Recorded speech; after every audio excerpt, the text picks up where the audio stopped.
So in this section, after we talk about business and research, what's the relationship between them, and then we go a little bit further to know more about what is literature, what is the theoretical perspective, and how it relates to the research method in business.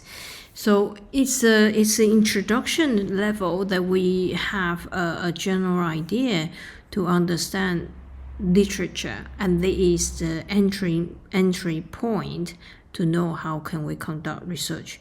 So the section of this part we will break into multiple section by multiple parts, but in this section we focus on the literature theoretical perspective, which is some kind of theory we use, inductive deductive approach, or some kind of theory related to the methodology we choose, and based on the methodology what kind of method we are going to use.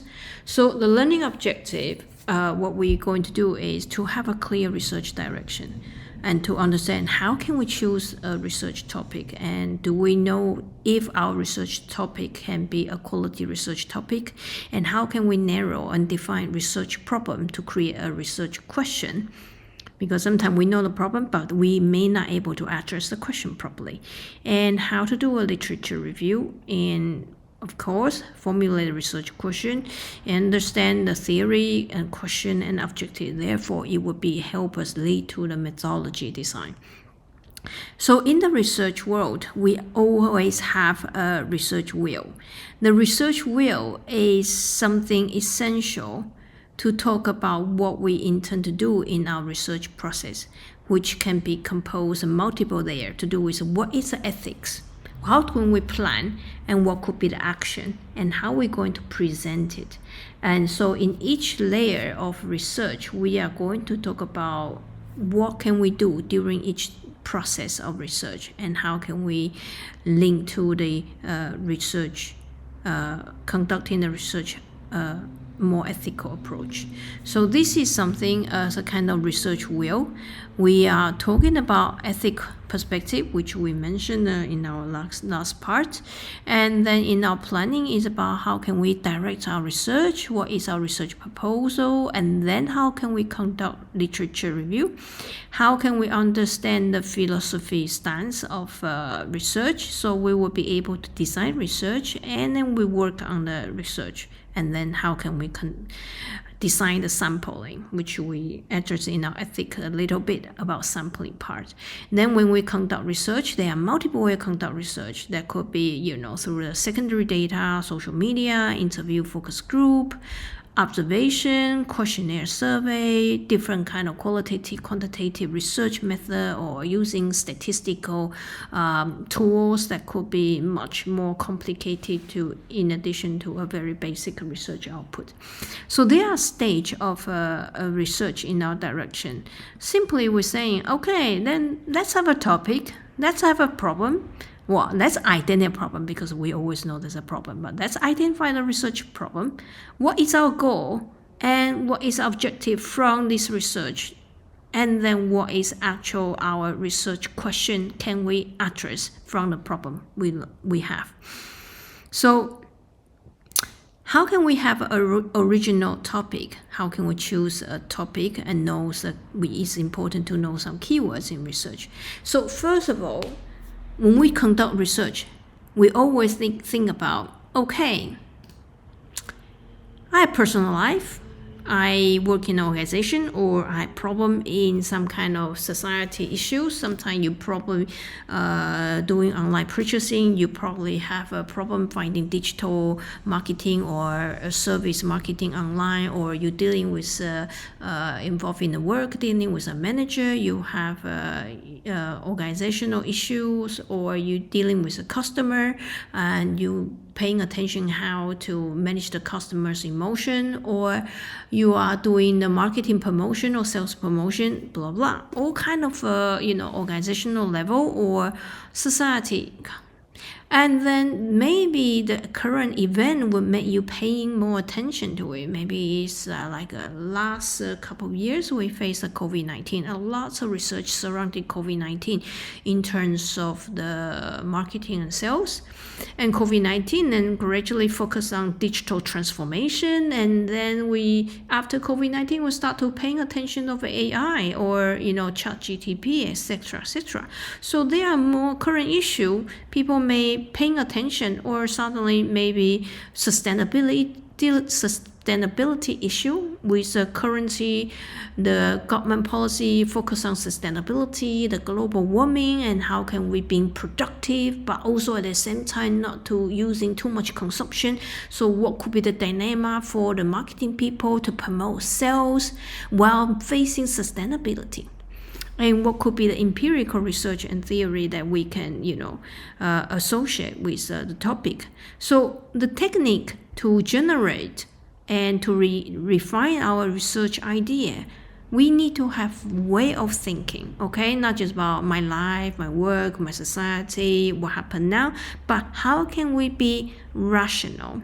So when we can be rational, we need to think about, let's examine what's exactly what my strength and my weakness. Maybe my strength is very good in relationship. My weakness, it could be to do with mathematics. So maybe I need to formulate my research associated with a more qualitative choice. But this is not the right justice. However, but people need to think about what could be the strengths and weakness, and think about how to they improve the weakness instead of avoid the weakness. The other way, what is interesting is looking for the past projects. People conduct the project, and then people may think about, we do a lot of project, but what could be missing? Like mentioned about sustainability after I attend a workshop in sustainability and society, and a lot of marketing research or B2B marketing talk about sales performance, sales outcome, and then we think about a lot of project is about packaging, and now we are looking about product promotion. We talk about using a sales force, and we think about how to maximizing the profit, blah blah. Okay, but come with sustainability. Our project talk about how can we use a limited resource, or how can we associate with a production line to benefit in our sales that is still considered a good sales and considered ethical selling, rather than I sell for the sake of selling. And that would be a past project that people did in the organization. They start to work on, maybe I should consider sustainability. Or if people think about, oh yes, AI, so nowadays we can consider AI, but in the past we do the project without AI. Can we increase AI in the past project, become a new project? And then people may looking for the literature, what is done, what the definition was about, is that relevant, and draw more discussion about that. The other thing is called creative thinking, because we have rational thinking about strength, weakness, project, and past, something already there that we can address. But at the same time, it's about what else.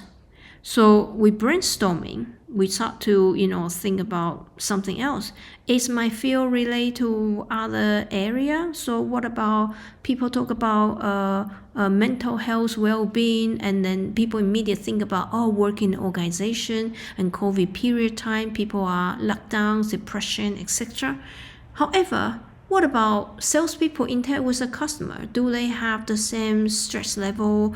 Because they are like a boundary spanner between the organization and customer side, what could be their stress? Rather than looking internal organization, it could become the external organization between the organizational level. And that could be some kind of relevance that people can build on top of what they already exist in the past. And then we can think about something further in the same area, maybe so-called mental health, and then how it relates to other elements. So that means the brainstorming and trying to find the relevance. Of course, note-taking is important. Sometimes we have a very good idea, and then 2 seconds, we forget about it. So a note-taking would be important to help us to build out our, mind map, and then probably think about SWOT analysis, what could be strength, weakness, and what could be opportunity, what could be the threat in our research idea development. So this is a kind of the topic when we are searching a research topic that is some kind of a way of thinking, personalized, rational thinking, creative thinking. At the same time, some topic to avoid. Sometimes you have a big ambition and want to save the world, but the topic is so big, you probably conduct 200 research, and that is not even able to answer your research. Sometimes the students of mine were thinking about what's a negotiation challenge in the world and how to make the world in peace. And then they start to talk about the war issue affect the marketing side, blah, blah. And end up with, I asked them, how many countries are you going to collecting data? They say all the country in the world. And then we know it's too big. And sometimes we need to think about whether the topic is too trivial and that is so tiny, so small that is probably your research doesn't worth it. It's more like some people may be interesting about how does it manage the employee well-being inside the office and when they do over their lunchtime. Should we make it more productive that employee can have a quick sandwich and then we can go meditation to clear our mindset? That kind of a research on well-being maybe become trivial. And also need to think about, do we actually have a resource to access? Sometimes people have a good ambition, but they think about, great, my idea, great. I have no one to access. I don't have network. I don't know who can access. I don't have a company. I don't have friends. And do we have sponsorship in terms of maybe we have organization, we have a school, we have library, we have friends, we have scholars, and we have other elements? Or would that be purely like a geek, purely technical, and then it's more like an operation on the technology, but actually it's not perform the research? So, and some of the other people think about, it's other research that have been done. Maybe we can count on the other research that is about to complete, and we work on that research further. And that research maybe it becomes too close to other project, end up become like a replicate project. Of course, unethical research. That's why I mentioned about in our last part. So how can I generate research idea? We can think about my work experience, strength, weakness, past project, media. So sometimes looking on the social media, on the current different kind of online media, literature review, mind mapping, and so-called the mind mapping area. We had different way of brainstorming. So sometimes people have using a flip chart. So they have an idea, they can using different color. People think about maybe to do with sustainability within the organization. So they will think about from marketing perspective, from the sales perspective, from HR, from finance, from audits, from top management board, have a different color. So they have a different way of brainstorming and may be able to see what's the commonality, what's the way of differentiation. Or sometimes people think about what could be my supporting network.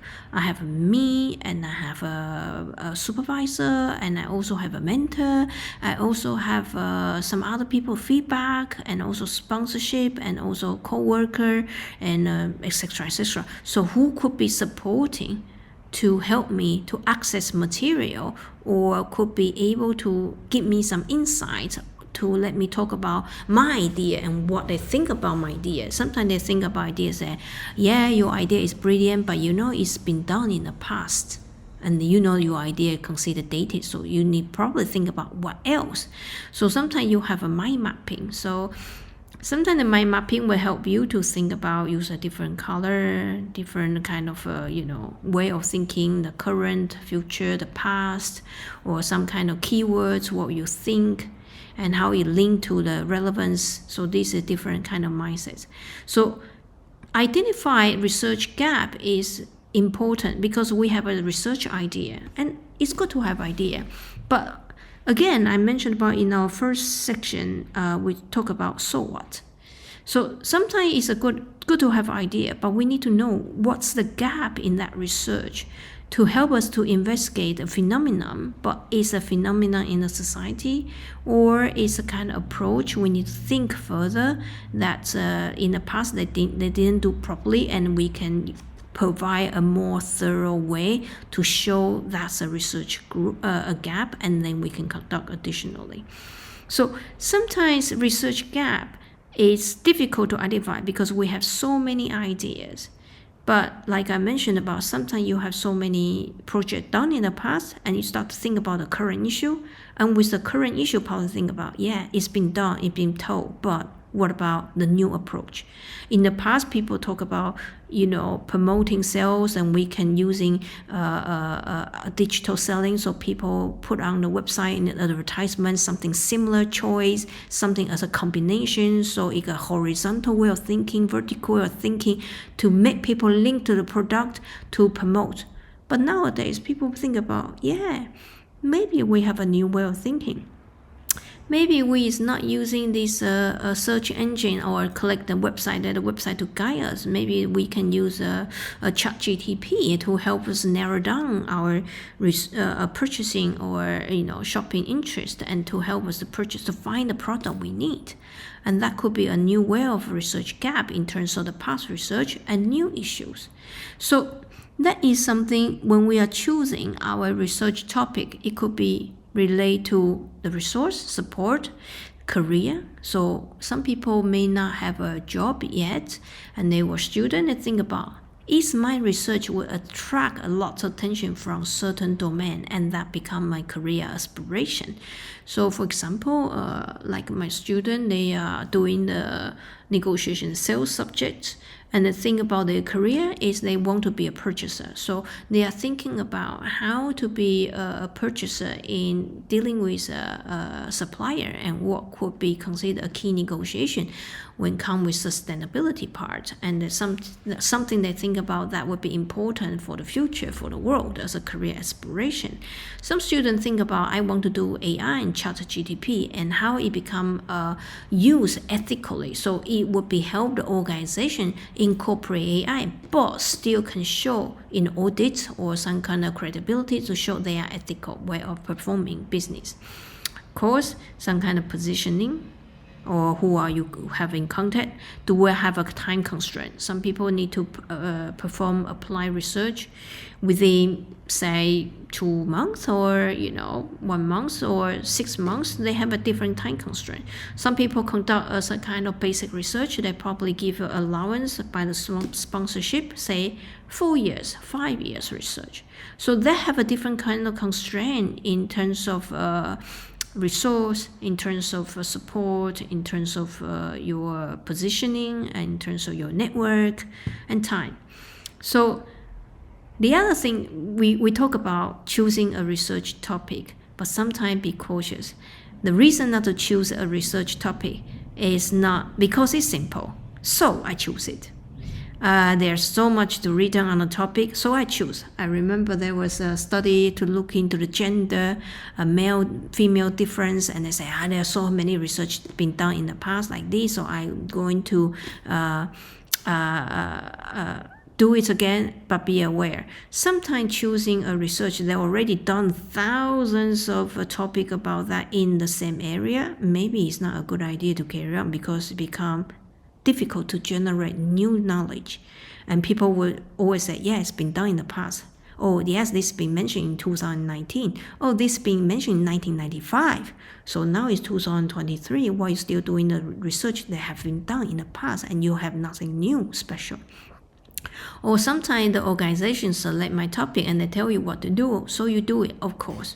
You have to perform, but is anything additional further can you perform to go beyond what the company wants in that period of time, but also have a more a depth of a research outcome? And if so, that could be a research not just choosing given by the company, but also something further that would be more interesting to choose a research topic. And the last one is some people already do it, so it's just for me easy and copy and change the country. Sometimes people say, I want to do a study about how to promote digital online sales in emerging country, and by looking to, maybe they look into India, and then the other students say, I copy identical topic and look into, say, Indonesia, or look into in Scandinavia country. So that may be not a good idea to choose a research topic simply because it's just so easy to find as a easy topic or as a replicate, and it's been done in the past. Someone asked me to do it, so I do it, and without doing further depth.